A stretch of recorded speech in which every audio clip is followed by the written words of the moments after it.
Buddha taught everything is in flux, our body heat, the flow of blood circulating through the arteries, even the thoughts in our heads, and the sounds bouncing off objects all around, the fluctuating vocal cords and the atmospheric pressure, too. Everything changing. The muscles contracting, skin cells dying, nails growing, hair follicles too. Creatures coming and going, the air itself and the self itself, all moving. Possessions dissolving. Cars, money, clothing, books, computers, hometowns, conversations, drugs, affairs, satisfaction fleeting. Two monks arguing about movement. It's not the leaves that move, nor is it the banyan tree. The mind moves both of them, as if they were constructed of thoughts from the river's basement. Rising from the S, where my grandfather used to lay his line, an idea of wind and banyan trees, not unlike the crawfish and trout, both struck with the face of that holy agreement. But we are all residents of a sunlit world. Irondequoit Creek, my bay. The world needs more people going to parks, penless and paperless, surrounded by the cooing of turtle doves and red-winged blackbirds parachuting into a marsh of cattails. For the poem is all around us.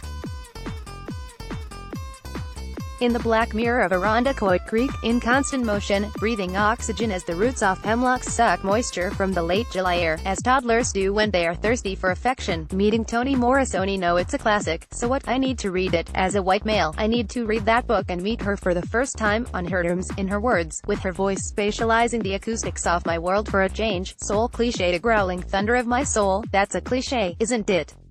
But even cliches can tell the truth. In wild isolation, my soul feels crowded by the special conditions of living. As if it's under a crate of cinder blocks, 80,000 metric tons, I know. Never to use the word soul, not if you want to be good poet, but that's like telling Einstein and Eddington that he cannot use the word energy to describe atoms. Lesson for my son: Jesus is not free. I don't know how much he costs, but I know he ain't free. Never trust a newspaper in the business of selling ads, even if they are free. Do not take one. Stay away from banks that claim to be owned and supported by the community. Ride more buses. Demand that the buses are clean, safe and free. Don't walk too close to older men in trench coats, the ones carrying briefcases like M16s, and unimportant stacks of papers as if they are reclassified documents from Area 51. They are archetypes, perhaps swinging dancers caught in other people's bodies. Get an office away from the windows, especially if the windows are looking out onto the street. There is nothing to see down there. You should be looking elsewhere for that. Get a room where you can feel the barriers of your own mind fold apart like origami in the hands of, well, you. And remember, there is always a person in the corner, dressed too darkly, and looking beyond the traffic of footsteps, tires, and words. Ignore her. She is a traveler on a highway that has no beginning.